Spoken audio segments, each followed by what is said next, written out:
যে হ্যাঁ, ছেলেটা বা মেয়েটা সত্যি মাঙ্গলিক দোষ, সপ্তমে প্রবল মাঙ্গলিক বা অষ্টমে প্রবল মাঙ্গলিক বা দ্বাদশে প্রবল মাঙ্গলিক। কিন্তু এবার তারপর একটা বিচার আমাদের করতে হবে মাঙ্গলিককে একটু ভুলে গিয়ে, যে এর বিয়ের লাইফটা কিরকম আছে।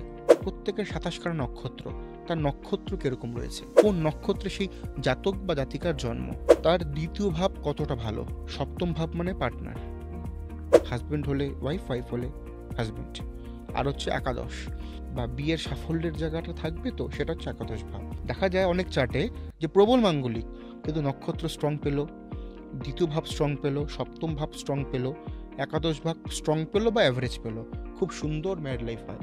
কোনো মাঙ্গলিক নেই, ক্লিয়ার, কিন্তু নক্ষত্র খারাপ পেয়ে গেছে, বা 2-7-11-এর মধ্যে যে কোনো দুটো ঘর খারাপ পেয়েছে, সেক্ষেত্রে ডিভোর্স বা সেপারেশন অনিবার্য।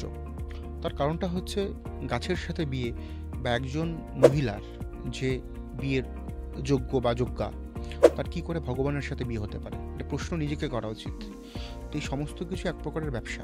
আপনার মাঙ্গলিক দোষ থাকতেই পারে, আপনার বিয়ের জায়গাটা ডিস্টার্ব থাকতেই হয়, প্রতিকার নিজস্ব কেন্দ্রিক হয়। কি কাউকে নিয়ে বা কোনো দেবদেবীর সাথে বিয়ে করে বা কলা গাছের সাথে বিয়ে করে কখনো কোনো মেয়ের মাঙ্গলিক দোষ কাটে না।